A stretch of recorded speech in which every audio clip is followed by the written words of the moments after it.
We're live here from Union City, New Jersey on this beautiful Saturday evening. It's 70 degrees, 7 miles per hour winds for this matchup between the New York Rumble and the Washington, D.C. Current. I'm here with Greg Fallon. Pleasure to be here with you, John. Yeah, as the John and Greg show goes on the road. Yeah. If you're not a listener and you don't know what we're talking about, you probably should be a listener. John and I do our weekly podcast about the MLU, and now we get to take our show on the road and call a game. Union City. Take our talents to Union City, yeah. And we have a good game tonight, John. Let's hope so. Last week, these two teams met down in D.C., and it was over pretty early. Yeah, a disappointing game, really, for New York. They came out really flat. They didn't look like the team we saw a couple weeks before when they dethroned Boston. Or I shouldn't say dethroned, because this D.C. team is the team that actually knocked off slayed the dragon, in a sense, knocked off the undefeated Whitecaps in week 2.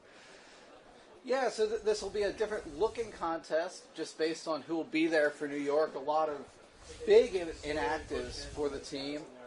The biggest one probably being Chris Mazur, Greg. Yeah, we talked about it on our show, how he is the key cog. He and Isaac Saul are really the guys who dictate how well the Rumble play. If they play well, the Rumble seem to do just fine. If they have rough games, the Rumble seem to sink back. And tonight, all of that weight will be on Isaac Saul's shoulders. And we talked to him before the game, and all he said was, "I'm ready. It's a different game, and I'm going to take over tonight." And I like to hear that out of the young player from Pittsburgh.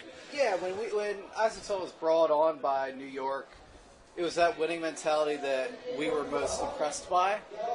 And we're going to see whether that can live up to expectations on the field tonight. Last time New York was in must-win. I mean, it's early in the season, or it was early in the season, but must-win mode. Not anymore. Now we're halfway through it. Last time they were in a must-win situation, they beat Boston. They came out and they played really well. I'm excited to see how this team responds and how they play. A little short-handed, and see especially how Isaac Saul leads them today. Yeah, so other inactives for New York, Jack Marsh, who is, due to work-related conflicts. He'll be out for at least the next couple of weeks, it seems, until the playoffs happen. Then Robbie Gillies also, and Dan Heyman for the Rumble. Those are big key cogs in the Rumble offense. We talked to Coach Nunez before the game. He said that Sean Murray's going to pitch in on some O points, which I know we both think is a good idea. Yeah. Sean has played well on O before, and I'm sure he'll do a nice job tonight. I don't see him out there for this first O point for New York, but expect to see him later in the game on O points as well as D points. Yeah, he spent a lot of time in warm-ups working with that O-line and trying to get acclimated. We'll see whether that pays off. And John, on the other side of the field, we have a current team that is basically at full strength, minus Nate Castine, but they're a team that's firing on all cylinders for at least 3/4 of every game. They seem to let some teams back in, but last week was the first complete performance we've seen out of them, and they really throttled this New York team. Yeah, the only other name for D.C. would be Paul Grabowski. Yes, who has played well.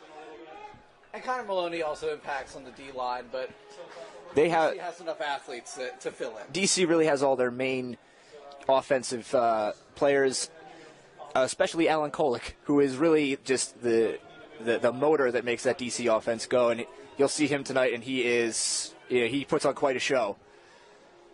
He is their offense in a lot of ways, but he's not the only player who will make an impact. And here we have our first poll. D.C. pulls to New York to kick this one off. Fans rumble on the poll. Isaac Saul will get his first touch of the contest. You'll see him get that disc wide. Ben Faust with it. That was kind of an awkward throw from Faust. I think he wanted to come inside out with that throw, but he kind of turned his body over it, and that's why you saw it kind of knife away from his target. New York will want to see more from Faust, who's underwhelmed this season after having a big part of that New York attack last year. David Vukovic toe taps to keep that one in there.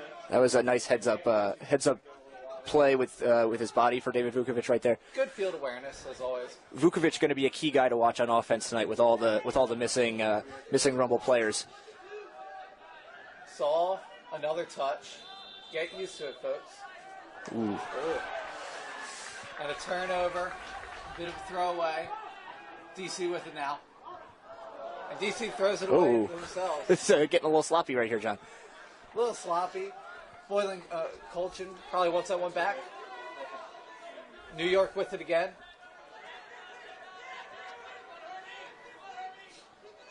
See, John, that's what I don't like. I don't like the dumps being set up that close. I think especially with this wide field, you got to use the whole thing. Saul with it to ease. Ooh. Who did not come down with it. He thinks he did. Despite what he's saying. I'm not sure about that, John. I mean, we can't tell from up here, but I'm not sure. I mean, I didn't see it hit the ground because we're so far away, but Iggy Ease definitely believed he caught that. The ref definitely had the right angle there to make that call. Yeah.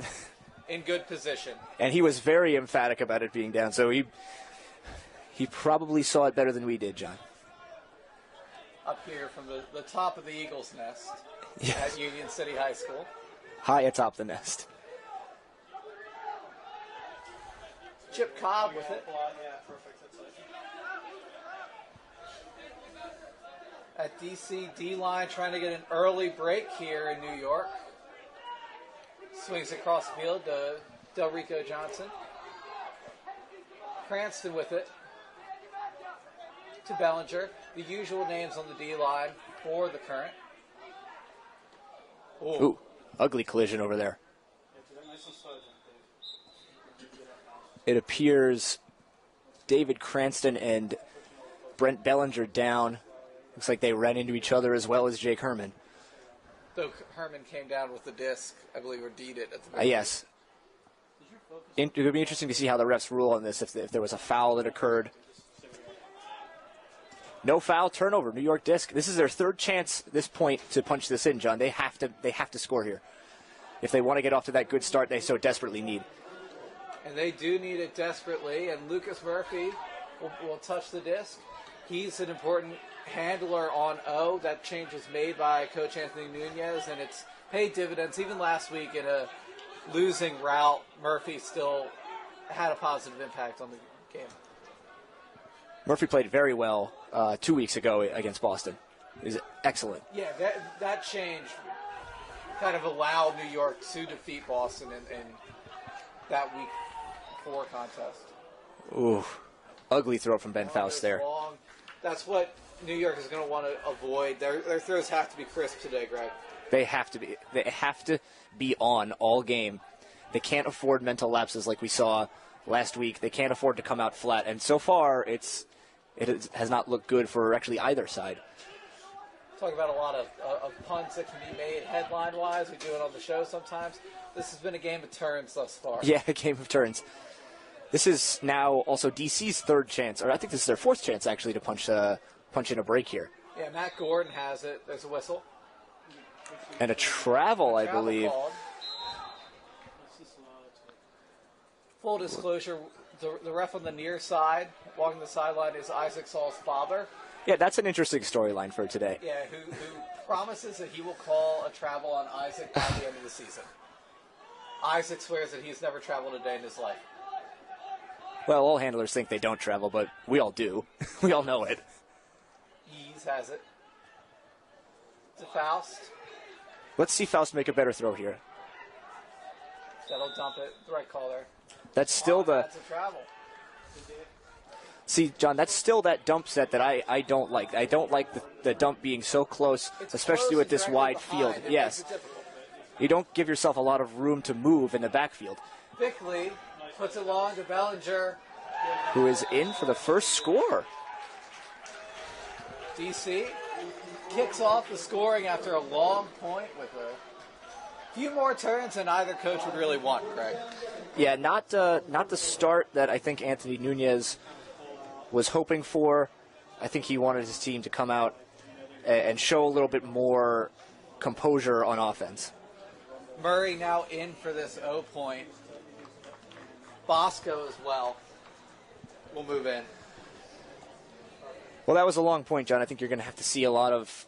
Now you're going to see a lot of the second set of New York's offensive players, like we see Sean Murray out there, who is not a backup by any stretch, but on this offense he's being asked to pitch in today. So we see Bosco come out, we see Kuzmowitz, and we see Murray subbing in for this New York offense. Faust will have to be the height for New York today a little bit without Robbie Gillies It's hard to replace what Gillies does because he's just so good in the air and he uses his body so well, and he's also very, very tall. Faust has it. Saul off for this point. Vukovic to Hennessy. Murray gets his first touch. Hennessy has it centered. Moves to Bosch. Oh. Dan Cantor. I thought that was, yeah, that's a good call. That was at least a strip, very possibly a foul. Well, the strip is technically a foul, but more a physical contact. Yeah. Hennessy, nice fake to get it back to Bosco. Murphy. I like the move there from Michaels. Oh, that is not what you wanted. There. That may have been intended for Murray or just a poor throw to Bosco there. Unclear who the intended target was. Now DC's got a chance to get a second break early in the game.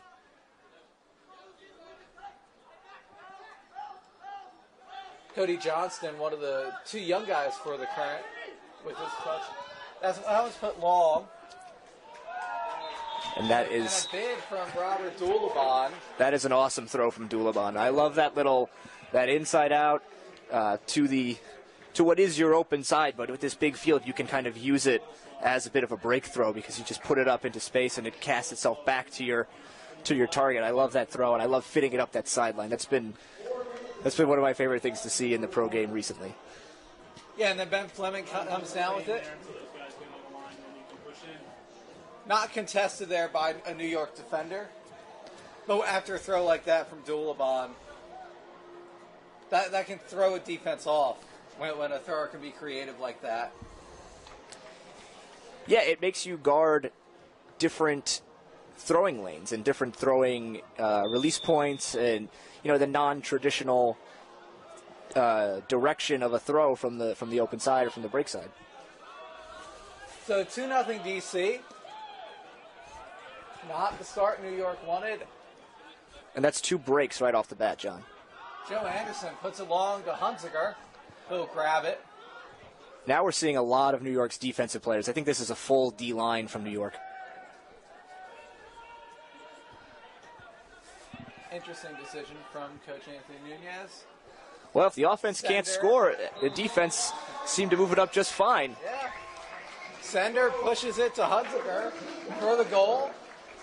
2-1 DC. New York finally is able to put it in on O.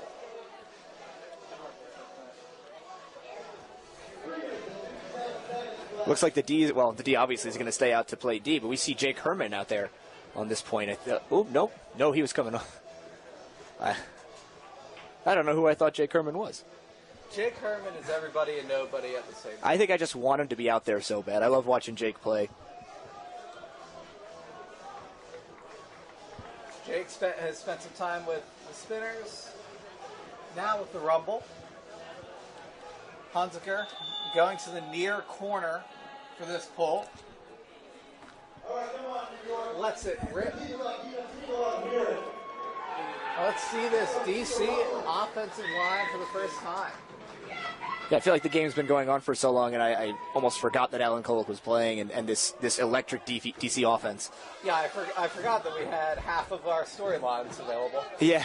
And now they're all back. Tom Doyle on the sideline. Beautiful break. To Keegan, who starts complaining about a foul instead of moving the disc. He finally does, though. Calvin Ong wasn't there for the... I don't know if I agree with the frustration because you always have to play through whatever it is, but I do think he may have been fouled there. I think he had a gripe. Kolek doesn't have Keegan. Kolek gets it back again like he does so well, and he'll find Peter Pryle. Right in the corner.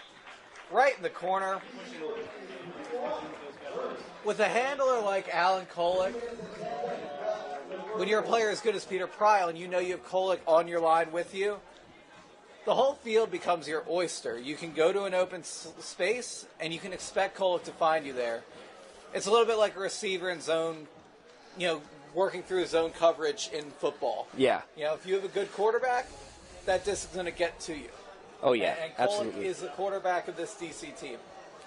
He really is, John. And did you see the way DC moved so quickly and calmly up the field? With aside from that small hiccup from Sean Keegan with the complaint about the no call, they really they move it so quickly and confidently. It's just such an impressive offense to watch. They play so well together, and they know where everyone is supposed to be. Yeah, we talk a lot about on our show about the system that Portland has put in place on the West Coast. DC's offensive system is one of the reasons why they're atop the Eastern Conference right now. Hennessy has it on the near side. Dump set doesn't pay off there. Saul doesn't get it. Bosco has it, moves it to Faust.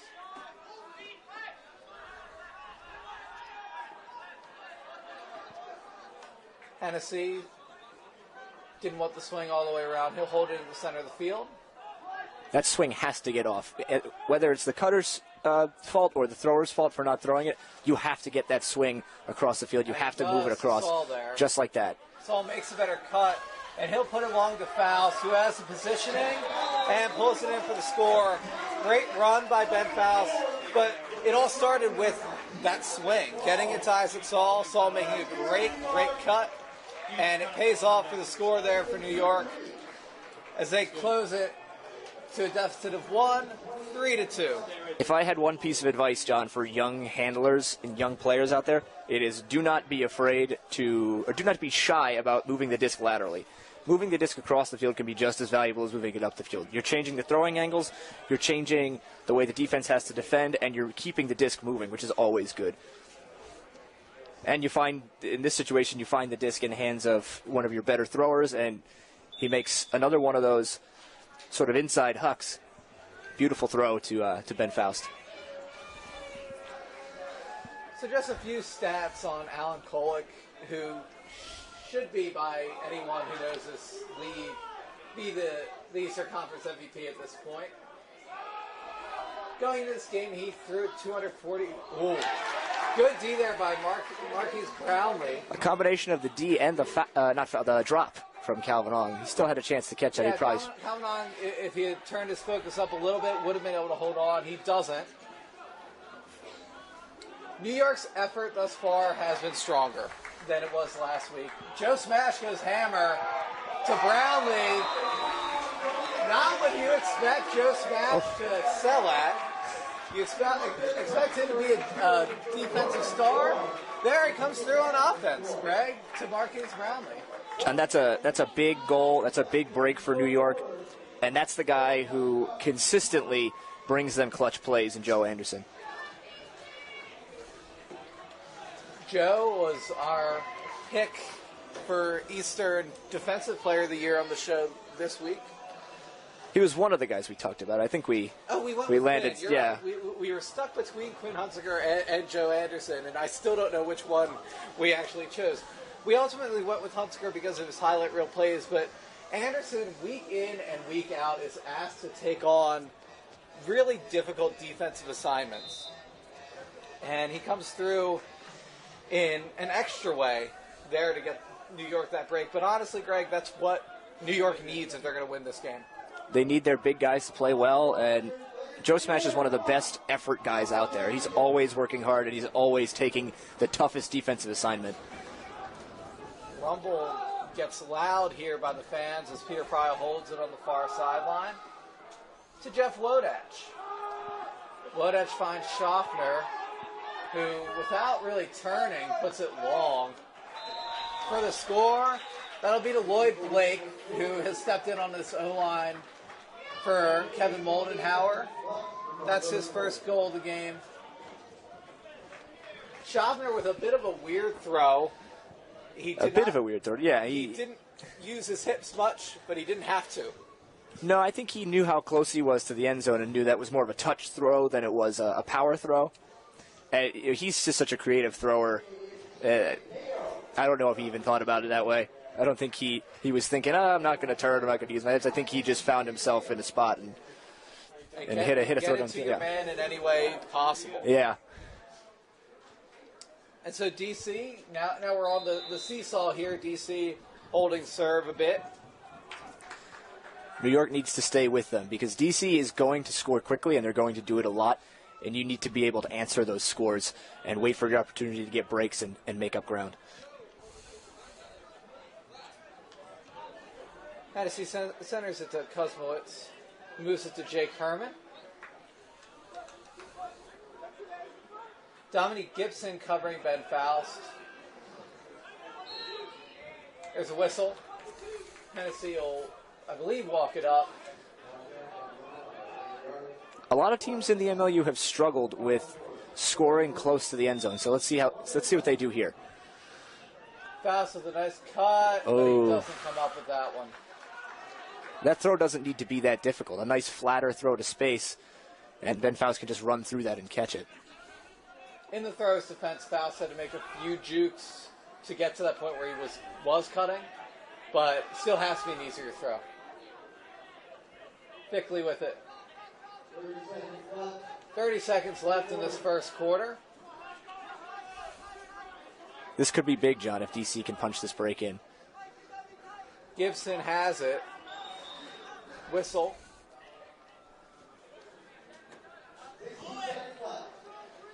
John, if they can get... Cobb tries the greatest.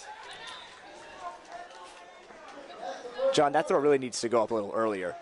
It does. And from that distance specifically, because if you're going to get short of the end zone, you need to anticipate a second throw. Yeah. The tough thing here is that the scoreboard at the Eagles' Nest is off for the day, and so the timing comes from the refs. Yes, time is being kept by the officials on the field, which can be confusing for a player, but the second you hear that 10-second mark, you'd rather put it up early than late. Yeah, the other thing to think about is you don't want to put it up too early and have the other team get a shot to send it back. We've seen that scenario unfold a couple times, especially on the West Coast. I remember in a Vancouver-Seattle game, there was a huck thrown up at the end of the quarter that didn't quite make it to its destination, and it was caught by Vancouver and thrown immediately back for a score. So there is something to think about there, but in that situation, I think Cranston has to make a decision quicker, and he has to either move the disc under or gain yards, get closer to the end zone somehow, make that final desperation huck an easier throw. New York dodges a bullet there, I think. Yeah, it keeps them easily in this one. A 2-goal advantage at the end of the first is different than a 1-goal advantage. Yes. I like that New York was able to withstand that early rush from DC, the first long point and then getting broken again. They were able to get a break back and also sort of seem to right the ship on offense a little bit, keep themselves alive in this game. I think that Joe Anderson's hammer kind of encapsulates what Anthony Nunez needs his squad to do for New York. Different guys don't only need to step up. They need to step up in different ways than they've been asked to for the first half of the season. Yeah, guys need to fill the roles that have been left by all the inactives today. Isaac Saul's picking up a lot of the slack for Chris Mazer. They're usually the two primary handlers. Isaac taking on the bulk of that responsibility this week. And you see there Joe Smash Anderson, one of my favorite nicknames in the league, by the way. Go ahead and pop a hammer up to Marquez Brownlee for a big break. And without Adrian Banerjee, who is in Boston for other commitments. Also inactive today. He's normally one of those handlers who's expected to, when New York gets it on D, with the ability to get a break, he's expected to step in. But he's not here today, so someone on that D-line had to step up, and here it was Anderson. And breaks last week were huge for DC in that first quarter. It put the Rumble away early, and now New York is right in it. We need to see some cleaner offense than we saw early in the first quarter. They were very sloppy. There were some very poor decisions made. That last miss by the end zone needs to be an easier throw. You have to punch that in. You're 5 yards out. So the second quarter is kicked off. Kolek with it, puts it to Doy. Who has it? Kolek holsters that one to Keegan instead. Blake will punch it into Kolek for the goal. Kolek, a nice cut after not receiving that break. He's never done. He's like the Energizer Bunny. He'll keep going. He makes another upline cut to get that disc from Lloyd Blake. And that's exactly why DC should be kicking itself after not scoring at the end of the first quarter. Because... yeah, then you'd be up 3 right now, John. it was a different ball game if you're able to use the end of quarters effectively. They aren't in this case. Well, not in that case. They've been one of the better teams, I think, at scoring at the end of the quarter, but not there. Saul has the center, but a great play by Eric Miner. Now, this is where DC could kind of start to pull away, John. And they do here. Miner is able to put it away after getting the D.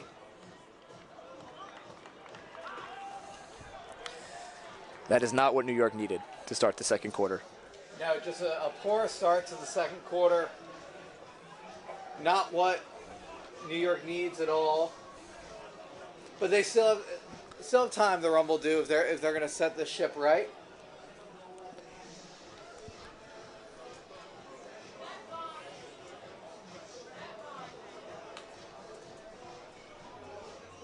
So we're still pretty early in the second quarter.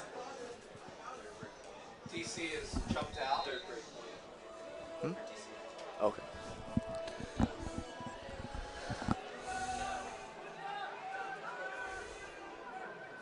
Murphy will pick up to Hennessy. Oh. Dominique Gibson with a great run to eat that one up. It's starting to unfurl for New York right now, John.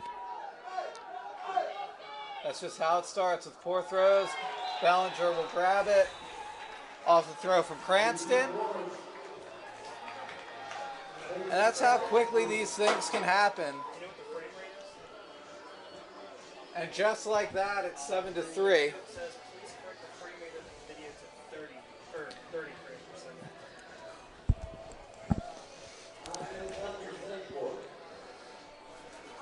New York needs to score in this offensive possession.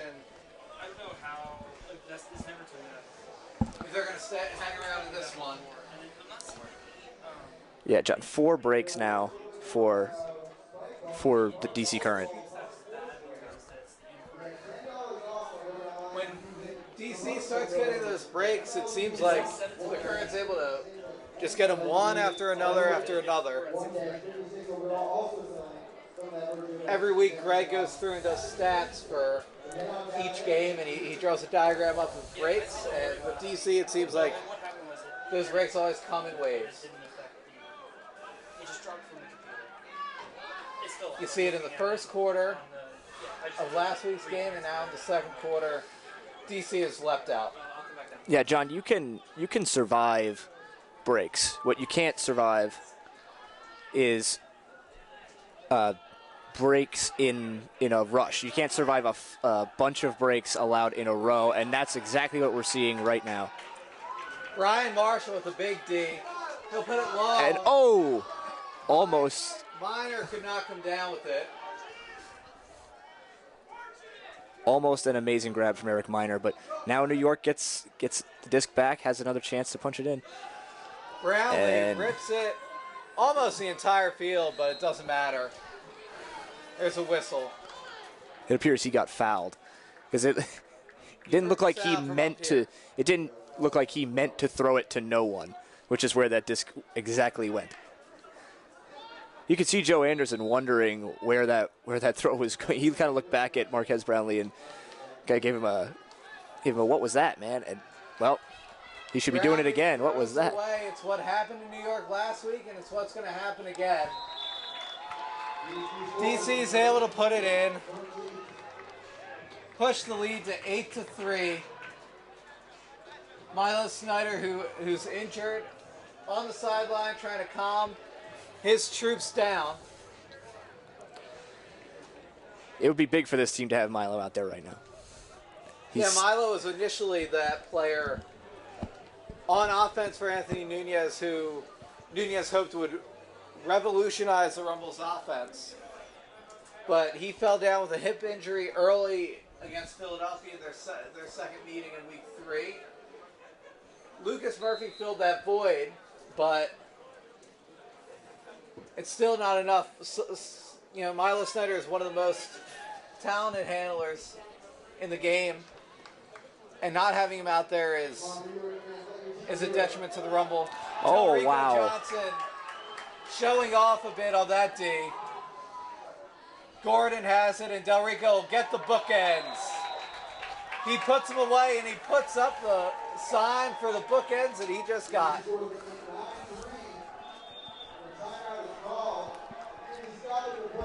Del Rico leaps for that D. Yeah, that's just it. This is a good timeout for them, but it may be too little too late at this point. And you're down by 6 all of a sudden.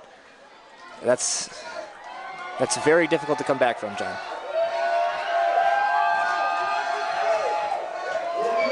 Just as a reminder, last week after the first quarter, those teams went into the second down. New York was down 8-2 against DC. Now it's 9-3. New York was able to hold off the wave from the current for a little bit, but now in the second quarter, the wheels have come unhinged. It's just too easy. I mean, they're throwing discs right to clear poaches. It's inexplicable and it's inexcusable.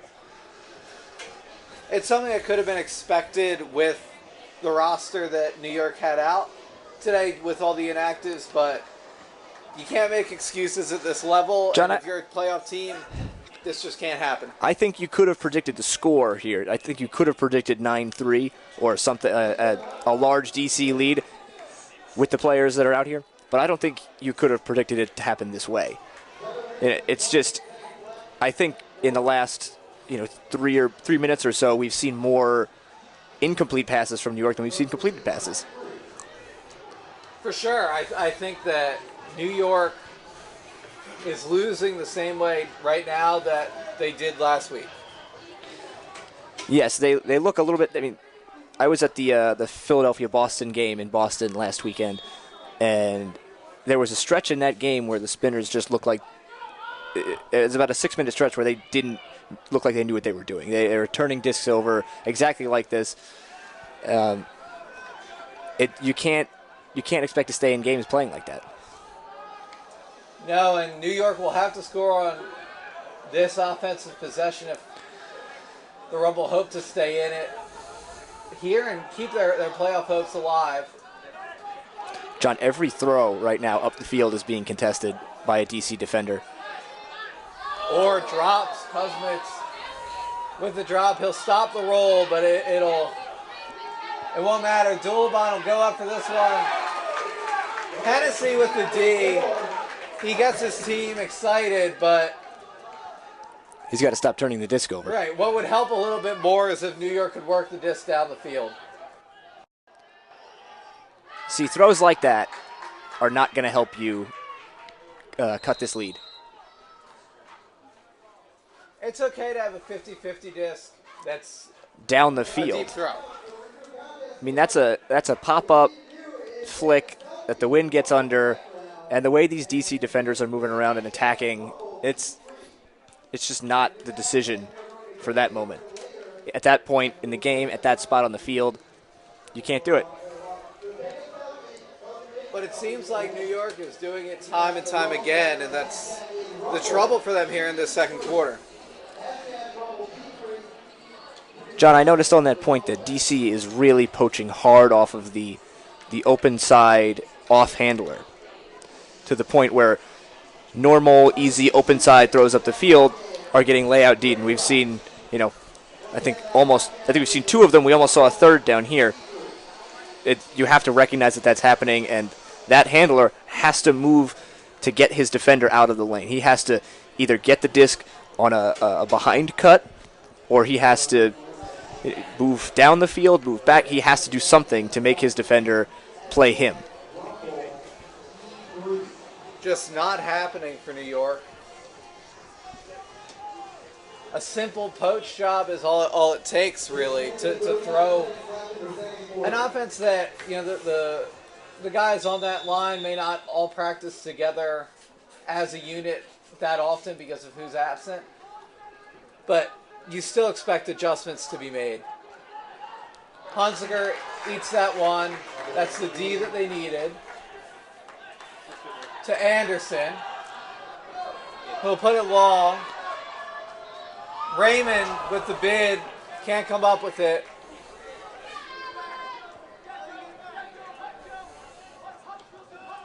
Keegan. He'll put it long to Doy. Doy. That one will be that double-digit score for DC. They'll move into double digits with their 10th goal of the night. Spells trouble for New York in this second quarter. This is a little shocking, John, for it to happen this way. We thought New York would be a little worse today. We thought they had a chance because they're at home and DC's coming up a long bus ride, and we thought that this team would come out and show a little bit more. And right now they're not playing well in any facet. They had a small stretch of the first quarter where they looked good, and since then it's been very ugly. The problem last week with the Rumble was that they allowed things to continue to get worse and worse and worse. Here, Vukovic will pull it in. Good throw by Isaac Saul. That won't solve all of New York's issues, but it'll at least let them keep around, keep hanging around in this second quarter, allow that D-line a chance to get some breaks. So, John, now what you've done is you've stopped the run, which is the first thing that New York had to do if they want to get back into the game. You're only 6 goals down. We've seen comebacks like this before. There's a lot of time left, but you had to stop the run. You had to stop the momentum. You have to get your defense on the field, and you have to start closing this gap. So that's a big throw from Saul to kind of keep his team afloat. But they're really only afloat because of how much time is left, John. They have to change a lot about what they're doing if they want to have a chance going down the stretch in this game. But that's a good start. But comebacks, they need both sides of a team, right? The offensive line and the defensive line to work in tandem to make that comeback happen. And now New York will have to get a break. John, this is a test of New York's mental fortitude. This is a test of how they approach this mentally. Will they fold down so much, or will they come out with defensive intensity? And that wasn't the defensive intensity that the Rumble needed, as Schaffner pulls it in the end zone, and New York works it up the far sideline for the score. See, that's not what you needed, John. That is not what you wanted to see. DC just, was that 3 or 4 throws, and you're in? When you need to climb back into a game, you need to come out and you need to sprint down on defense, and you need to stay with your guy, and you can't let them score quickly. You need to, at the very least, make them throw a lot of passes to get in the end zone. And not to criticize New York's defensive strategy, but what you'd like to see New York force is some deep shots from DC.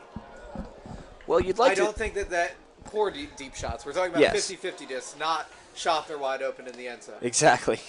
You want to force them to throw it into coverage. Cover those in cuts early on in a possession to make it so those deep cuts are harder to come by, but it won't even matter. John, it's interesting to see Isaac Saul not on the field for this point. Cantor He was out. was out. He's not too upset about it. Taps his chest. That was his bad. New York with another chance at, I wouldn't call it life down 7, but I would call it possibly a gasp of air. A gasp of air, yeah. Their mouth is open. If they're able to score here, then they're able to hold on to that breath for a little bit longer. Well, they got the whole field to go, so this is not an easy point by any stretch. Herman looking to make some magic happen, down 7 in the second quarter.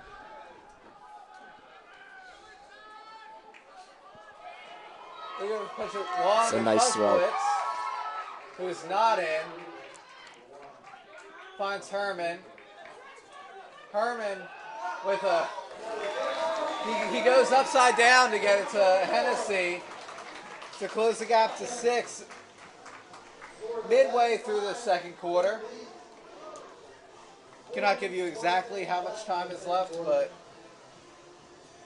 what is for sure is New York needs to go on a run either late in the second quarter or early in the third to make this one a contest. Yeah, we have to see better effort on defense on this point than we did the last defensive point that they had. You need to make DC work for it. You can't give them easy throws. It's one of those cases where you, instead of being in your own heads, like the Rumble are and they have been the last 2 games, they need to get out and make DC start thinking, start second-guessing a little bit too much. Exactly. I don't know whether that's capable. The Current are running on all cylinders. The Current is flowing through each and every one of these players' bodies right now. They're playing fantastic ultimate. Keegan with the bid. Oh, But That's Hunziker, not Hunziker, I apologize. it's Matt Hennessy. Hennessy with what could be a game-changing play. It's a little soon to call it game-changing, John. They're still down 6, but that was the defensive intensity you want to see. You get a foot block, stopping an up-the-field throw. That's nice work. The only reason I would say game-saving is because if you let things escalate in the second quarter, it would get ugly early. Yes. Well, it already got ugly. Now you're trying It's to... always possible to get uglier. That's the scary thing about Ultimate. Yeah, you're just trying to clean up the mess at this point. But it's still messy for New York as they give it away. That's an aggressive turnover, though. I like that a little better. You know, it's not a good turnover. We don't talk about good turnovers, but that's an aggressive shot down the field. That's not a 50-50 dump or a floating a floating undercut. I'm sorry. Calvin on. Couldn't come down with the scuba from Peter Pryl. That was an impressive scuba. It was I'd like nice. to admire that for a second. Scuba is one of my favorite throws, John. And Wilson's lefty backhand is one of mine. Oh, Brownlee can't come down with it over Lloyd Blake, who will have it. Get it to Schaffner. Lloyd Blake is a player that I've been impressed with in his short amount of time I've been able to watch him play. He's so fluid with his motions, and that's an important part of this DC offense. Pryl will finally find Goy. It seems like only a matter of time until DC put that one in.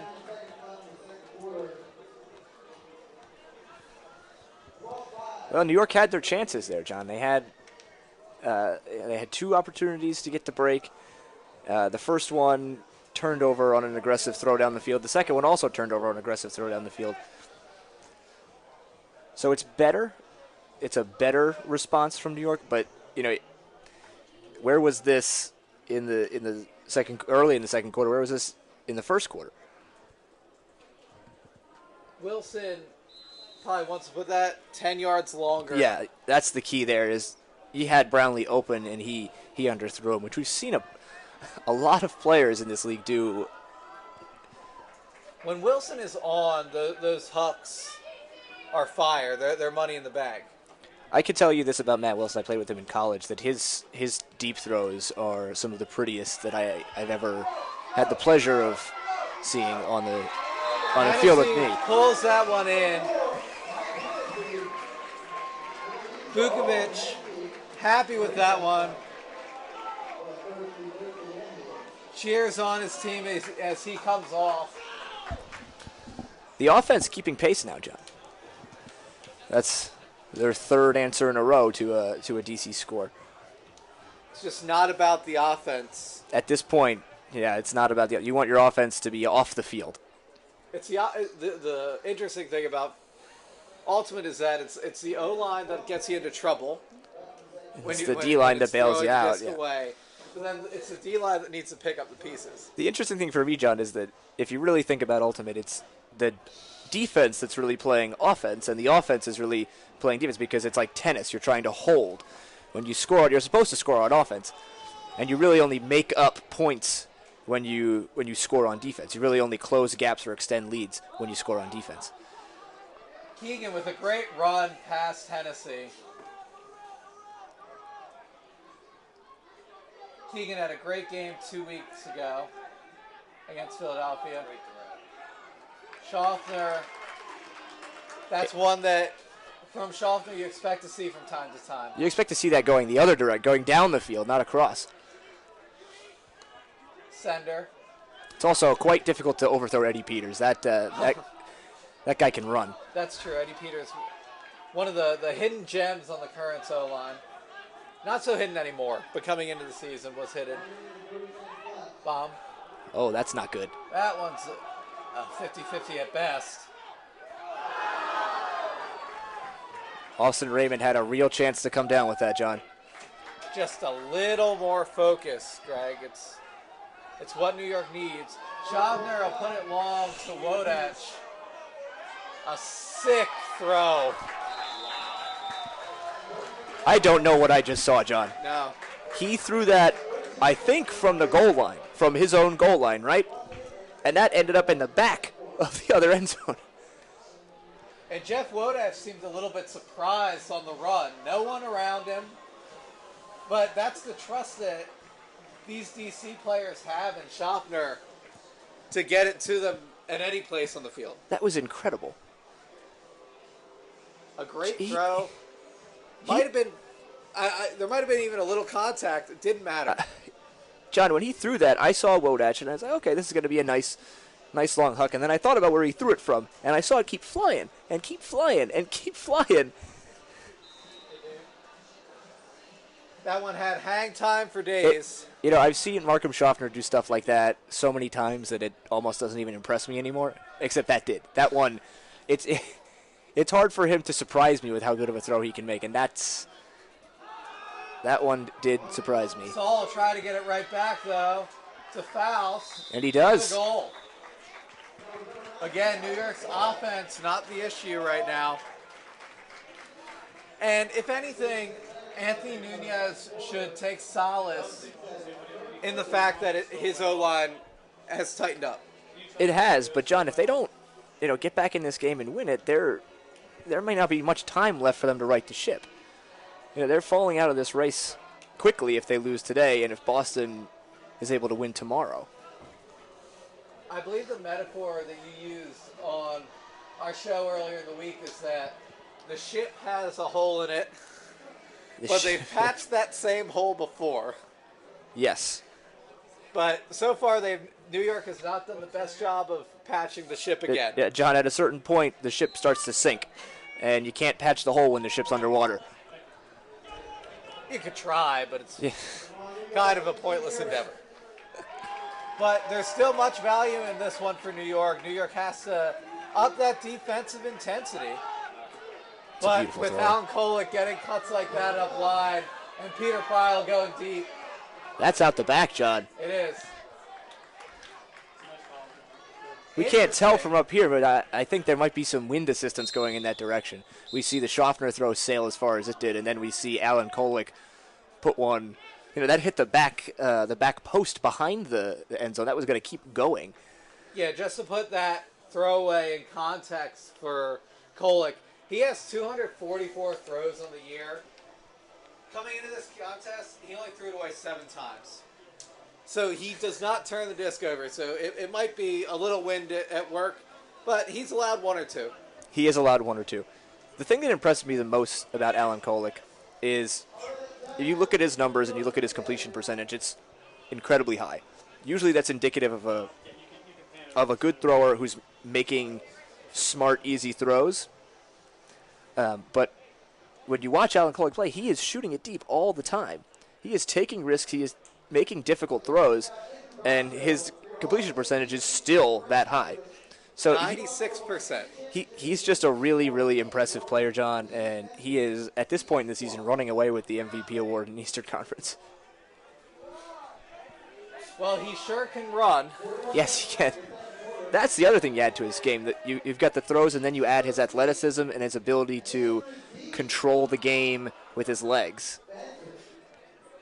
I compared him to a quarterback in the NFL who can throw, run. He can throw deep, he can throw accurately, and he can run.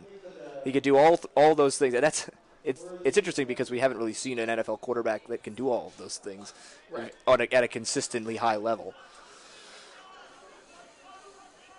But he is certainly the East MVP at this point. He makes this current machine run. A little Z action, and that'll make New York turn it. Good call from Kevin Moldenhauer. But at this level, zone should not throw you off as an offense. Just another silly throwaway. Yeah, that's an inexcusable. And it looked like a miscommunication between Vukovic and Saul. It looked like one thought one was going one way and the other one. And there you go. Gordon pulls it in. John, New York. Last week we tracked for how long DC could stay doubled on New York in terms of its score. Well, they've just reached it. And they've just hit it 14-7. New York needs to. They're losing. They're running out of time to make a run on D. John, they're getting chances. They've gotten a chance to get a break the last 4 or 5 points, but they're just not converting. They're not. It looks like they've fixed a lot of the errors on their offense, and they've fixed a few of the errors defensively on their defense. Now they have to complete it and fix the offensive errors on their defense.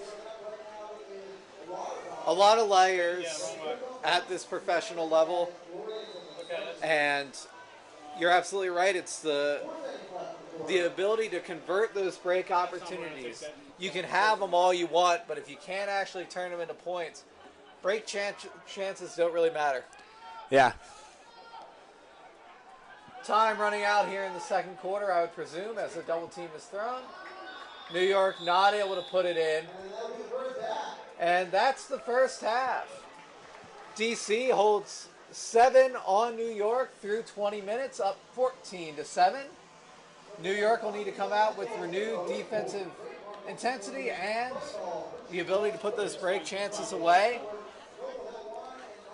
Isaac Saul doing all he can, but thus far it hasn't been enough. I believe we're going to take a break, John, I think, for halftime. I believe we're going to take a break. We'll be back in, I presume, 10 to 15 minutes. 10 to 15 minutes. All right, stick with the stream. Your halftime score, DC Current 14, New York Rumble 7. Thanks so much for listening. We'll be back soon. And we're back here in New York. Halftime is almost wrapped up. The Rumble are going out to their end zone to pull, and I believe DC's actually going to pull to start the half. Correct? And yeah, John, it was we talked a little bit at halftime about what the Rumble need to do if they want to get back in the game, and we both basically agreed that they have to start fast and they have to look like a different team than they did in the first quarter and the second quarter. Yeah, and it'll be interesting to see if they can finally start converting those break opportunities that they had late in that first half. Yes, they need to fix or clean up their offensive or their defensive offense. Which is an interesting play on words. It can get a little confusing, but the gist is when that defense gets a turnover, New York needs to be able to then switch, caps, start playing offense, and put the disc away. Yeah, ultimately a unique game, John, in that you really got to be an offensive and defensive player. We label guys offensive line guys and defensive line guys, but you've got to be able to do all the same skills. You can't really hide out there, especially on defense. You have to be a strong defender. Faust, one of those big backhand fakes to Hennessy. Glenn Poole on him. Hunziker. New York needs a better half from Hennessy this half. Quinn playing a little O. And Faust will find him wide open for the score. On the car ride up from Philly to New York, I said, what about Quinn Hunziker on O? And in that case, it pays off, Greg. Yeah, I mean, I think he's played two O points so far in this game, and he's done well. I think he's scored on both of them. I think he's scored the point on both. Hunziker doing a little double duty, as we expected Sean Murray to do as well. That's the start that New York needed at the start of this third quarter.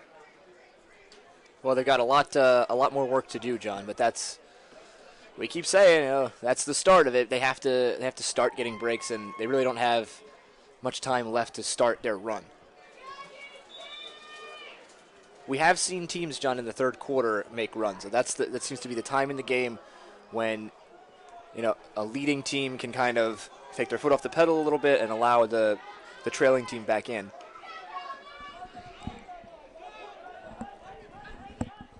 Halftime works a little differently, in the professional game than it does, at the amateur level. And it seems that teams at times can have trouble, turning it on in the third quarter. Yeah, we're playing a timed game, and you've got to play a full 40 minutes. Schaffner has it. He'll put it long. Doi wide open. Yees can only look on and watch as Doi pulls it in to make that score 15-8 early on in this third quarter. John, we continue to see DC hitting these out cuts and being open by 5 or more yards. That's not good defense. That's not pressuring the throw. That's not making it difficult. And that's what New York has to focus on, is making it difficult for DC. You don't get turnovers by waiting for the other team to make a mistake. You get turnovers by forcing them to be in uncomfortable situations, forcing them to make throws into spaces that are tight, forcing them to do things with pressure. And right now we don't see that from New York when they get those out cuts and are open by 5 yards or more. It's the idea that good defense doesn't get noticed, but it's pretty clear when bad defense is happening. Yeah. And I wouldn't say on the whole their defense has been poor since the second quarter. I just think that they're allowing these out cuts too much space. You really have to commit to shutting those down against this DC team. That's how they beat Boston. That's how they're winning this game. Hennessy, who, you said it, has to have a better half. Oh, big play. Nice bid from Gordon. We just talked about how New York's defense has to make things difficult for DC. Faust puts it to Hunziker. Oh my goodness! Pulls it in. We talked just a minute ago about Quinn Hunziker on offense, and that's why he is there for Coach Anthony Nunez. Just a great effort play. We talked about seeing effort from these New York guys. That's exactly what we're talking about. John, that was shades of Jody Avergan right here in this stadium last year, where there was a tip disc and he makes this amazing second effort, and Jody found himself on SportsCenter later that week. So Quinn with an absolute highlight reel, incredible play to scoop that disc. I can't wait to watch that one again. You remember when Avergan pulled it in last year, when you talked to anyone on New York, you said, yeah, of course, if there's anyone on our roster that you'd expect to make that catch, it was Jody. And here, if you expect anyone to make a highlight play, it's Quinn Hunziker. We talked about it this week, John. He is good for at least 2 or 3 highlight level plays every game. He sure had one there. That's Wodech with it to Kolek. He'll find Doi. We said Doi's name quite a bit here, Greg. Well, this one, DC continues to rack up the points.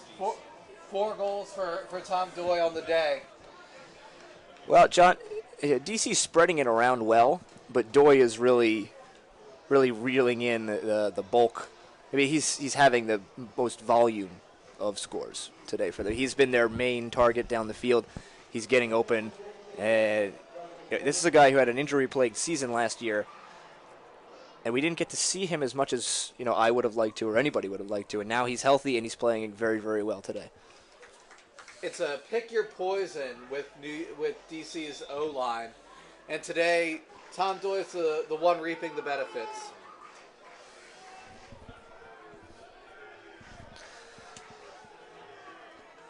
New York pulls it in, down 7. John, before that highlight reel play, I was, looks like we might get another one here. Saul. Fouls, can't get up. No whistle on the play. Isaac Saul's father says no foul. Johnston, a bit of contact there as well. Minor, good D from Isaac. Dulabon with nice ups, pulls it in. Moves it to Marshall. To Cantor. Cantor around. Dulabon. It's a nice flow from DC.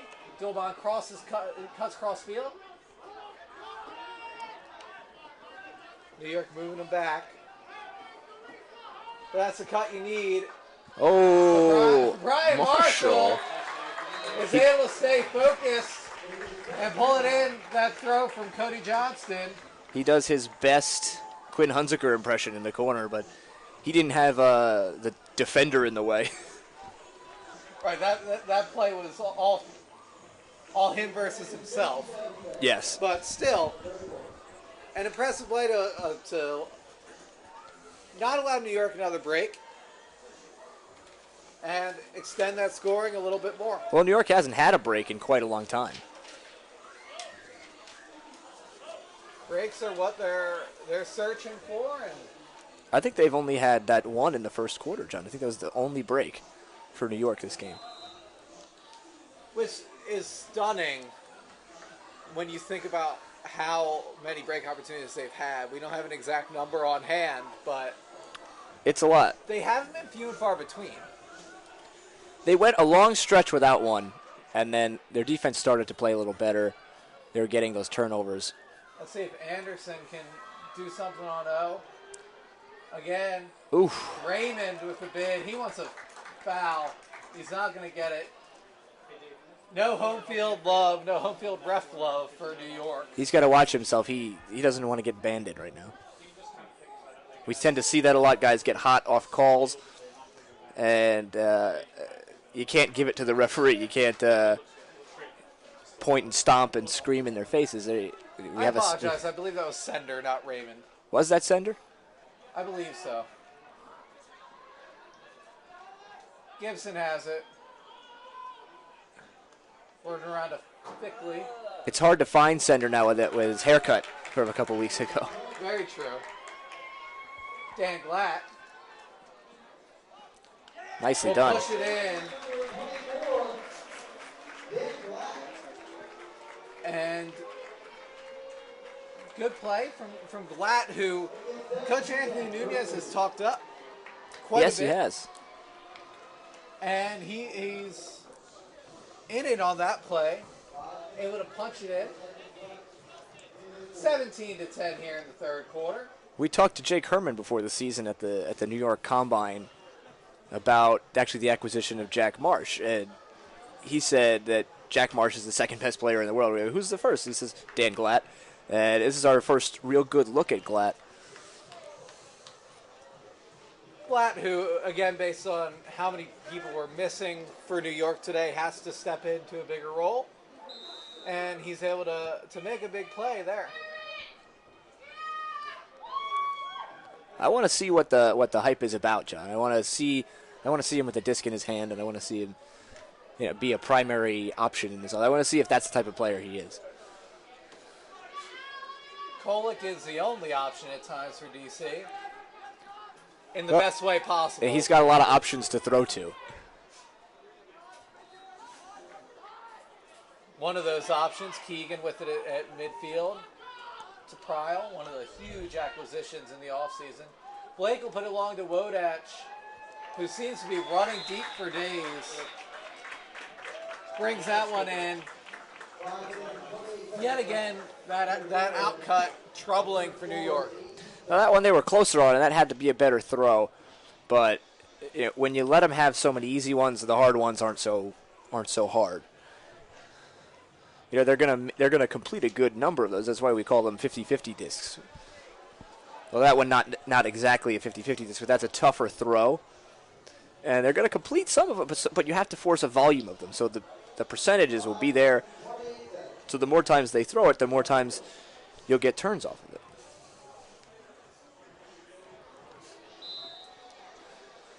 New York slowly trying to find a formula that'll work, that'll put out a comeback.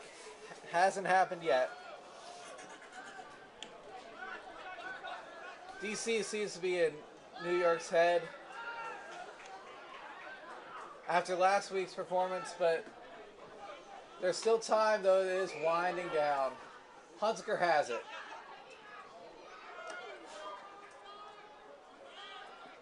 Hunziker staying on O. Not surprisingly with the way he's played. Bosco has it. All the way across to Hennessy. Interesting decision there. Hammers. Oh, wow. Impressive that catch. That one's brought in. Impressive throw and catch there, John. Saul with it now. And put it to Hunziker, who's able to bring it in. He's hurt a little bit, but he's able to reel that one in. After a fantastic play, his hands hurt. Quinn Hunziker maybe making a case here to get some offensive playing time in the coming weeks. I mean, he has really, really made a difference on the offensive line. I don't think he's maybe making a case. I think that this is one of the best possible cases you can make for playing more on O. I say maybe because of he's so valuable on defense. And I know how they need him on defense. Yeah. If you're going to pull somebody, if you're going to pull somebody from the defense, I don't know if he's the guy that you really, really want long term being pulled from the defense. But in short situations like this, in spot duty, I think he's showing that he can be very, very useful on offense. Do you think that he would be more valuable on D right now, trying to turn some of those break opportunities into points, though? That's a good question, John. I don't. Given the shortness of the roster and how the offense has struggled, this is Peters with a fantastic throw. That's an easy one. That's one where you can't give Jeff Wodach that much space. It's just not. You're never going to win that battle. He's so good deep. How do you lose him? Wodach and Doi each having big days for DC. Wodach in the long game with 3 goals, and Doi still with 4. Those two combining for 7 goals. Big days. And again, we talk about how on DC's O-line it can be anybody at any given moment. It really can be. Time, I'd assume, winding down in this third quarter. John, to answer your question about Hunziker, I don't know that he would be more valuable on D because of the specific situation that New York is in with the way their offense is played and with the guys that they're missing. I think right now in this game, playing offense is his most valuable position, but we'll see if he can even return to the game. He looks to be in a good bit of pain. I see him walking down the sideline now with the trainer. Saul will put it deep from midfield to Vukovic. And he'll get him. That's a great throw from Isaac Saul. to Vukovic, who's having himself a strong second half. Isaac has really been doing everything he can to spur New York in this game, but he's not getting the help from his teammates. The handler movement has been a real problem today for New York, and you might expect that missing Chris Mazur, but they are struggling mightily to move the disc laterally, to move it in the backfield. Isaac has really been the only guy on their offense in terms of their handler core, who I think's played a fair game, a good game. It's difficult, but some of those have been miscommunications. Others have just been poor throws that you can't have if you're a handler looking to compete for a playoff position. It's been a lot of those chip throws that can be so troubling, and it's been a lot of floating breaks and a lot of just miscommunication, turnovers in the backfield. And that's not a miscommunication, but a throw that runs high. And that's Glatt. He'll find Wilson, who's Keegan on him. To Anderson, far side. He wants to dump it, but instead he'll have to go hammer to Wilson, who has time.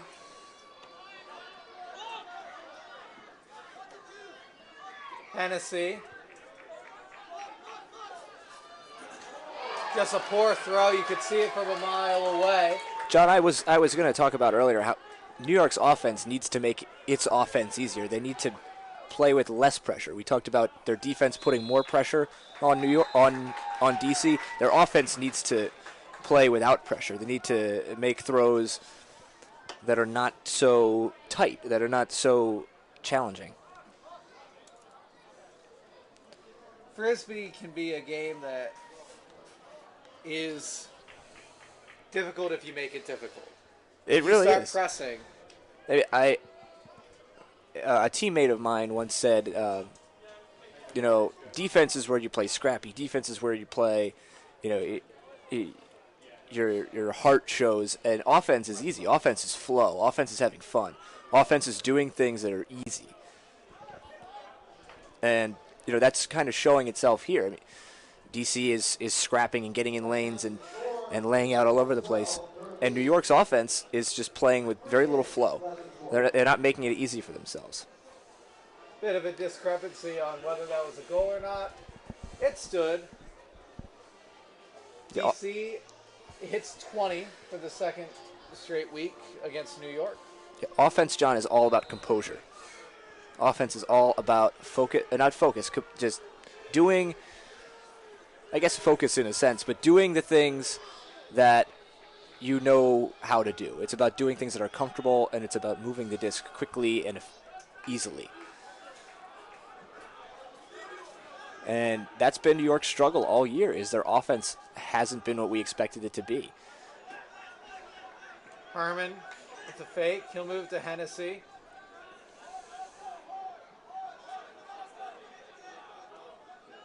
Faust gets that in cut.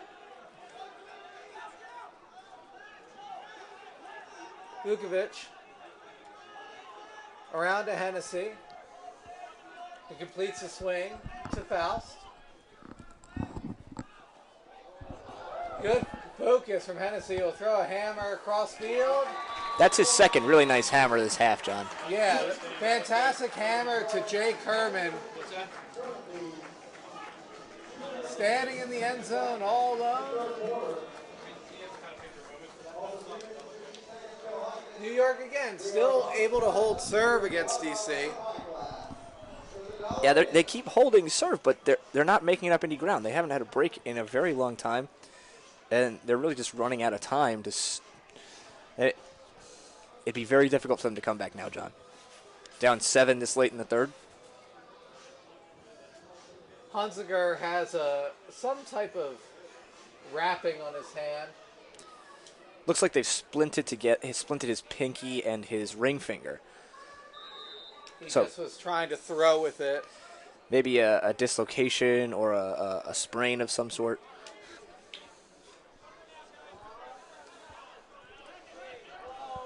Bad news for the Rumble, but also bad news for fans of highlights Yeah. everywhere. a hand injury is very difficult to play with in a game that's so focused on catching and throwing. Not a handler by trade, but everybody's got to be able to throw out there. So yeah, we'll see. We'll see if he's able to come back in the game. But if he does, expect to see him, hampered by that injury. Ong and Keegan with a give and go. Ong holsters a deep look and he puts it to Schaffner. Schaffner will put it long because of course he will. And Keegan runs it down. He had Pryle and Eder Peters into the area. Did you see that dance, John? I like that. I don't know if Sean Keegan thinks he's a good dancer, but I think after that it's very clear that he is. Keegan, good run. It's one of those throws that if you play with Markham Schaffner enough, you get used to the fact that he's going to put that disc and you just go. Well, that disc really needed to be D'd up by New York. I mean, it floated over a good number of players, and when it does that, you really have to make a better play on it than they did. For a disc to sail over Anderson is tough. Schaffner's up to 6 points, 5 A's, 1 goal. Schaffner having himself a big day, 5 assists, 1 goal for a 6-point day. Everybody on DC racking up the points. That's what happens when you're able to post blowouts from week to week. Schaffner again reaping the benefits this week. John, DC really, really looks comfortable now. They look like they're really firing on all cylinders, and this would be the second week in a row that they've played a complete game if they can finish this one out. And that's scary for the rest of the East. Those are my thoughts exactly. You don't want the team that's already first in your standings playing great. They may be really hitting their stride right now, John. A whistle as Vukovic comes down with that disc. He'll walk it up 10 yards after being fouled by, I believe, Brian Marshall. Yees. He'll lay out and pull it in. Full extension from Yees. He'll do a little crossover and drain the fadeaway, but it's the layout that's the most impressive part of that one. Fantastic effort. That's an incredible grab from Ease in the corner. I mean, that's full extension. He looked like he was 2 or 3 feet off the ground, going away from his body in the corner. That's a big time grab. Everybody on New York seems to have that potential. But it's about the scoreboard at this point. What we're seeing right now is 2 teams that compare well in talent, but have just had drastically different seasons. Across the field, we see the DC Current, who are firing on all cylinders. They're playing extremely well together, and they're turning those highlight plays into good ultimate. We see, on the other side, a New York team that is really struggling to, aside from one game this year, really put together all the potential that they had. Gog moves it around to Doy. It's Blake, 1 minute remaining in this third quarter. He has Wodech. Doesn't have Pry on the up line. Nice effort by Hennessy there. But here's the problem with a layout like that. You let Wodech is completely unguarded. Yep. Smash 6 steps behind him as Wodech dumps to Doy, who will find Eddie Peters for an easy throw and catch. That's 22. And if I was DC, I'd be smelling that 30-point mark if I were them. I'd be reaching for something like that to make this fourth quarter matter to the Current. John, we heard Isaac say before the game that this would be a different game, and it really hasn't. It's really been the same game that we saw last week. The Current 2 straight weeks, 2 straight blowouts. Ones that have been set in stone from that first half. Each one. Now, John, we saw a really nice effort by Matt Hennessy to get a block on the far sideline, and he got bit by the dark side of a missed layout D attempt. Like, yes, you laid it all out for your team, but you're also laying out on the you're laying on the ground. And Jeff Wodach with it long down the through the uprights. Through the uprights from Dave Vukovic. He probably wishes they got 3 points for that, John. They surely need them. That'd be an interesting rule tweak if you could kind of catch it and dunk it over the goalpost. Would you have to catch it in one motion and then dunk it? I think it'd be. I don't know if it would be dunking it. I think it may be. It goes through the goalpost and you sky behind the end zone and come down in bounds. I don't know if it should be extra points, but I'd certainly like to see it. It'd be real fun. Right, regardless of the circumstance, I would like to see that highlight. Marshall will put it long with a lofty disc. New York defenders all over. A sea of green. Glenn Poole had a chance at pulling that one in. He won't, though. And that's it for the third quarter. DC up 22-14. Another rough quarter for the Rumble, John. Not as rough as the second was, but they haven't done anything to help themselves get back in the game, and I think it's too late. Even if they started a run right here in the fourth quarter, 8 points is too much. Stranger things have happened. That's why we play the game, but not the right personnel out there today for New York to even be capable of that wild of a run. Yeah, they don't have their big studs. They don't have Robbie Gillies. They don't have Chris Mazer. They don't have John Cox to help out on defense.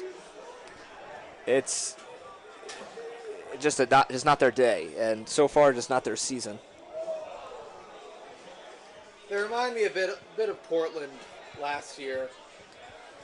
And yeah. So much talent. Just trying to figure out where these pieces fit. And then just execution. The execution hasn't been there this year, John. Just 1 week, the execution was there, and they looked very good. We saw how good this team is talent-wise. And that was 2 weeks ago here when they upset Boston. But aside from that game, John, we haven't seen them look like the team we thought they were going to be. 2 double overtime games with the Philadelphia Spinners, who have had their struggles this year. The only team in the East with a worse record than the Rumble right now.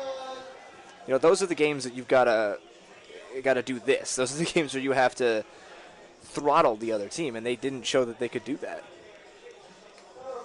It's a tough thing to ask from a team that has players fitting into different roles, but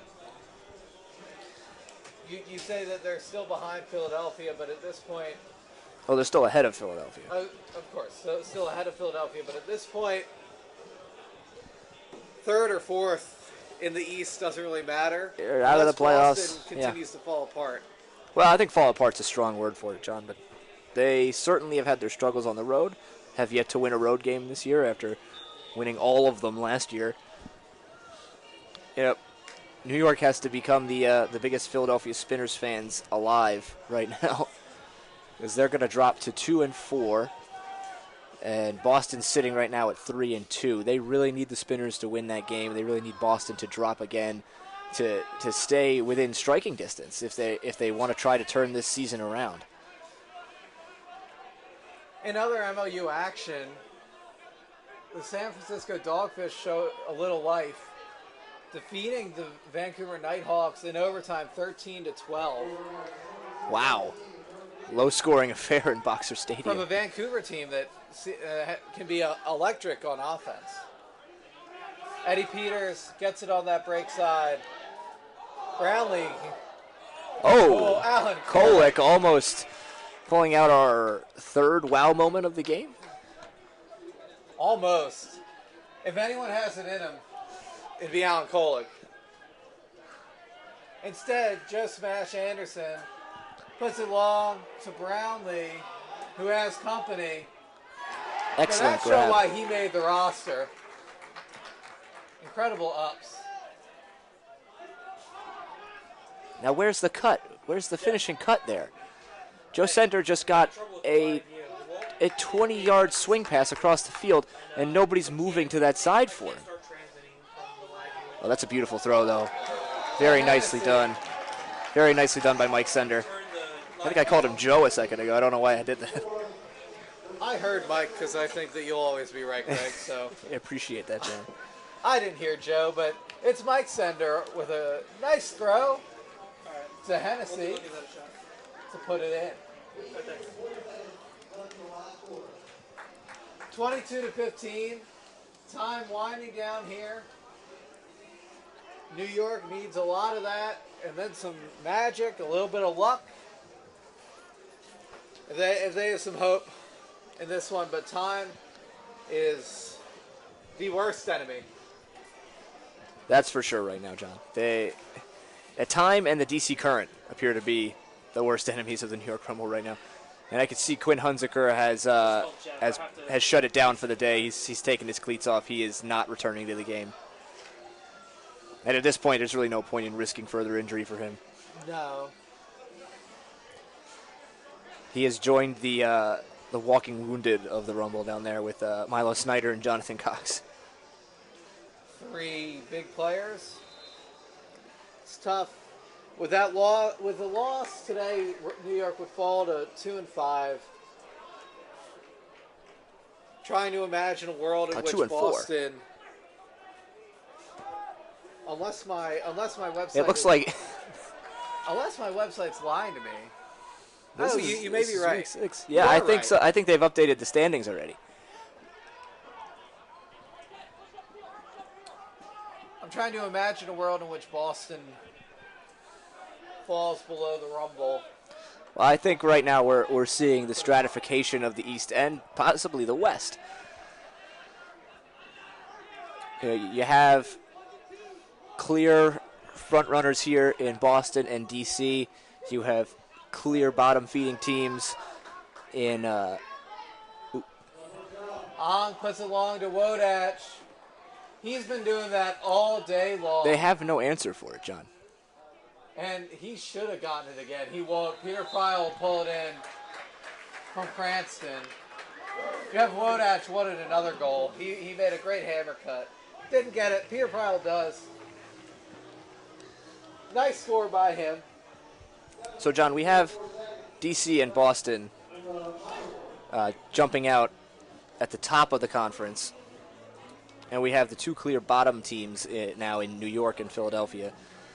And really right now, the Eastern Conference is becoming a battle for home field for that playoff game, which we've seen this year is huge. It's a huge thing to be playing at home. Not so today with the New York Rumble getting really just manhandled by the Current today.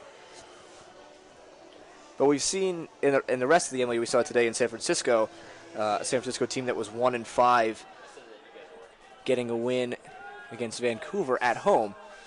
So home field advantage is going to be a big thing, and we're going to be watching this DC Current team closely going down the stretch. Because they need, I think we talked about this week, John, if they want to hold their first place, they need to win out to guarantee themselves first place, because if they lose to Boston in their final meeting, Boston will have the head-to-head tiebreaker. So it's really, DC is a game ahead of Boston right now in the standings, but really it's sort of a tie for the first place. Bellinger has it. He'll put it into Chip Cobb, who's just short of the end zone. Dumps it to Gibson, who will find Bellinger for the goal. Gibson, one of those players that could help lift the Current to a winning streak to end this season and assure home field advantage for the Current. Yeah, Dominique Gibson had a really strong debut last week with this team, and we haven't said his name too much today, but it's good to see him getting more work out there. He's an exciting young player, and I'm looking forward to seeing him grow and mature as the season goes on. I mean, it makes sense that we haven't said his name very much, because New York has been Oh no, I apologize. We should be saying his name Because the more. defense is Of course. DC defense has been on the field a lot. Not having as big of a day, but still, he has all the skills. And now that his college season has ended, He has joined the team and he is with them for this run, and they're on a good one right now.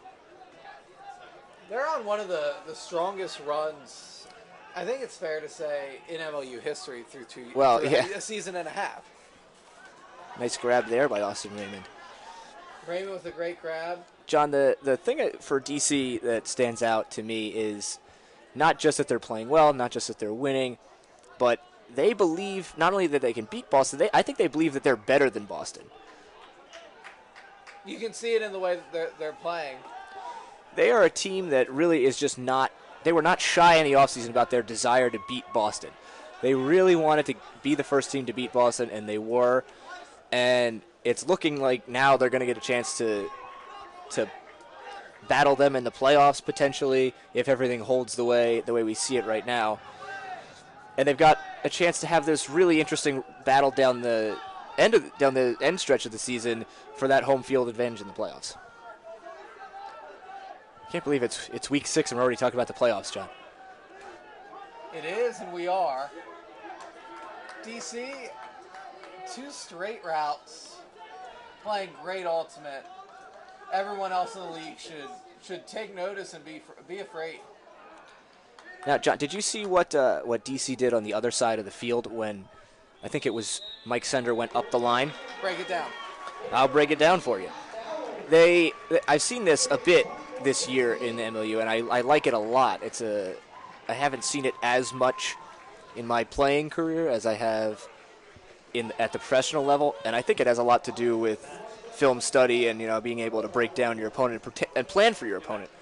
A lot of teams are coordinating their handler defenders to, on the upline cut, the mark will drop back and cover the guy going upline, and they'll do a switch. So the guy covering the dump the dump will slide in and start to mark. And I think it's a really interesting strategy. It does, I believe, reset the stall count. I'm not 100% certain about that. But with a quick dish like that, it's often a low stall count anyway.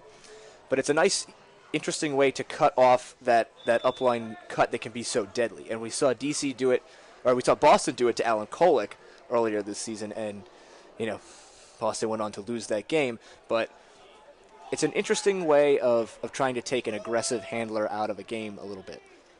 That upline cut is the most dangerous. It's the position of power on the field. Once you receive it on an upline cut, it's also really the only way not the only way, but the most common way for one of your strong throwers to receive a pass that advances up the field and puts him in a position where his defender is behind him as opposed to in front of him. Keegan will find Pryle, who on a day like today when DC is scoring as it is, he's had his name called quite a bit tonight as well.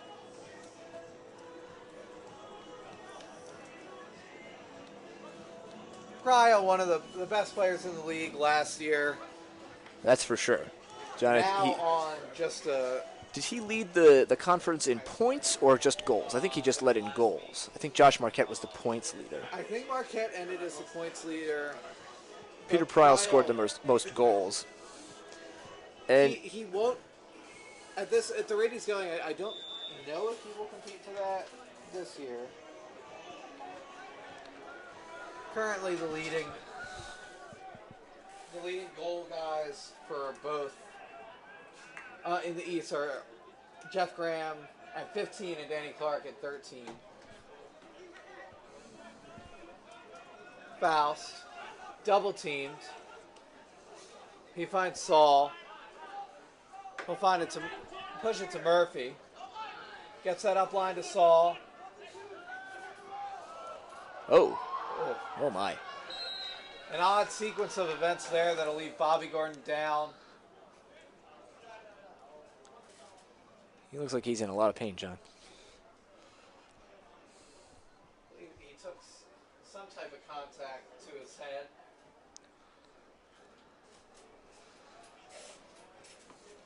training staff will look after him.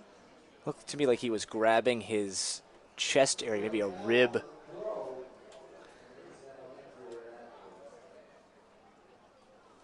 An interesting development here that a foul called on the throw, so the disc will end up back with Isaac Saul.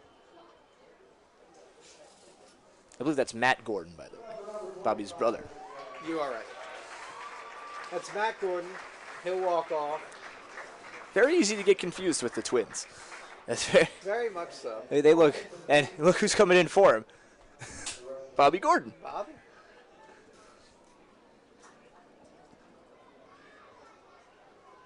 Kevin Moldenhauer having a little fun here with his subs, keeping at least one Gordon on the field. So walk it the 10 yards and push it in to Kosmowitz.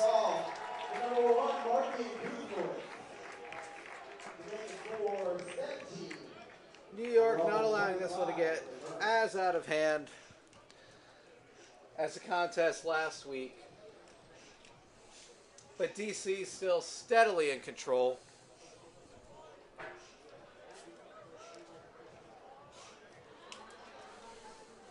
Yes, this one, John, this one's been over for quite some time. Yeah, I mean, DC never took their foot off the pedal. They have dominated in every aspect of the game. And it was really that key run at the beginning of the second quarter. And it seems like we say this all the time about, it's a one stretch of the game that really builds a lead. And, so many teams, so many losing teams say, we played with them except for this stretch. And, we would have beaten them if it wasn't for this. Well, that seems to be the way, a common way to lose games in the MLU is to have a stretch where you don't execute and you let teams build up leads. And it seems like it's hard for teams to make that comeback run. This is not the NBA where every team makes a run. Yes. It's much harder to come back in a game of Ultimate than it is. You do see teams make runs, and usually one every game. But you don't see the big runs as much. You don't see a lot of comeback runs. Yeah, you don't see a lot of teams rattle off 6 in a row. The other team will rattle off 6 in a row. Schaffner, that's his, I believe, 6th goal of the day. His Seventh point. His 7th point. Oh, 2nd goal. 2 goals, 5 assists for Schaffner.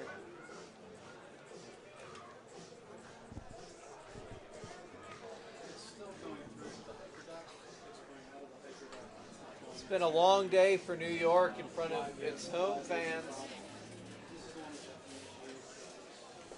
This is arguably a more troubling performance than last week because of the home field advantage that New York had, and we've seen how well teams can play at home and how different teams can look at home, and particularly how different teams can look on the road, how much that bus ride and that trip can affect you. So this is really surprising to see them get beat like this at home, and really only in the game for the first quarter. That fake from Faust that we've seen all night. We saw him travel on it a little while ago, or at the beginning of the game. Bosco. Saul gets that swing off. The good thing that you can take from this at New York, if you're looking for a positive, is that they were able to start to stay with this DC team at certain points. Now, they weren't able to do it for long enough, and they weren't able to really get any breaks, get any scoring momentum. But if you're looking for a positive, it's that, your team didn't just give up, lay down, and die. Faust will try and pull that one in on the end zone line, and he does.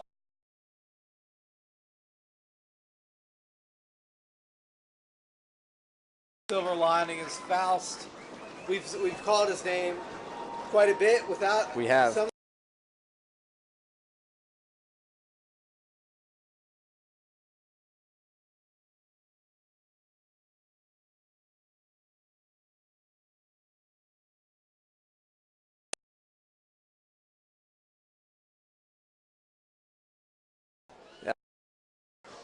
really, they just didn't. They didn't execute when they needed to execute. They didn't. I mean, they came to play today. They were running. Just miscommunications and those turnovers in the backfield can kill you. And we saw it kill Philly last year because you give the other team a short field, and nobody is better at capitalizing on short field opportunities than the DC Current. That's absolutely right. We're talking about Peter Pryl and his goal-scoring prowess. Currently, he's third in the East. He's tied for second in the East with 13 goals coming into this week. Keegan was along to Wodach. Oh, wow. Skies Sean Murray. Murray's going to have nightmares about that play from Jeff Wodach, who's had a big game. He'll put it in to Peter Pryl. Who just got himself another goal. He's creeping up the standings there. If you look, Pryl is down by 2 to Graham in terms of goal scoring, but Graham is not at 100%. And Danny Clark, who Pryl is tied with at 13, is also not at 100%. Not with the team. I believe he was listed as doubtful. I'm not sure if he made the trip, but those guys are two good names to have associated with yourself. Last year Boston ran the table undefeated, and 3 huge components of that championship team are those 3 guys who imagine that was their offensive cutter line last year. Danny Clark, Jeff Graham, and Peter Pryl. I mean, add into that Josh Marquette, and then you put their handlers like Brendan Malachek in there, and they had a very, very strong offense last year, as well as defense. Ooh. So Gordon back in there, but he'll get called for a foul. Let's talk about what this means for DC, John. They're popping up to 5-1 this year. They're already surpassed their win total from last year, which is we're seeing it's a common theme with first place teams right now. Fouls will not be able to get that one. Yeah, so they've got 4 games left in their regular season. One of them against the Rumble, I believe, at home, back in DC. They have 2 games against a Philly team that doesn't look very strong right now. That doesn't really have a lot to play for going down the stretch. And then they've got 1 game against Boston, obviously their main competition in the East right now. That's a huge game. That's going to be an enormous game, John. What the Current will have to avoid is a letdown game against a team they should beat. Exactly. Because home field is so vital. Saul wants it cross field. He'll get it. Oof. Chip Cobb can't run it down.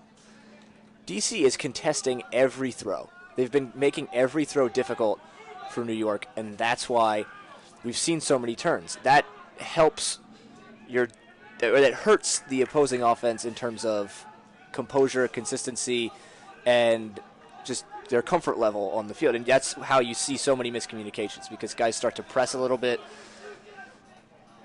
And on offense, the one thing you never want to do is press. You never want to, get yourself out of what you normally do. As we talked about earlier, it's about composure and it's about flow. Bosco getting a little feisty after a foul called.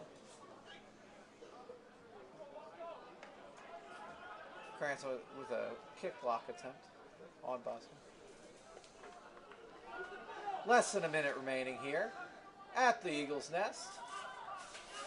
Del Rico showing off. Ooh, almost D's it twice. And Vukovic. They both look to be down. Yeah, both Vukovic and Johnson. Still a whistle. Vukovic will walking in a half step. Johnson almost D'd that twice, John. Such incredible quickness from Johnson. Good D. And this is again the difficult throws near the end zone that we talked about earlier. They are not making their offense easy for themselves. They're making it really difficult. 10 seconds remaining here as we're winding down.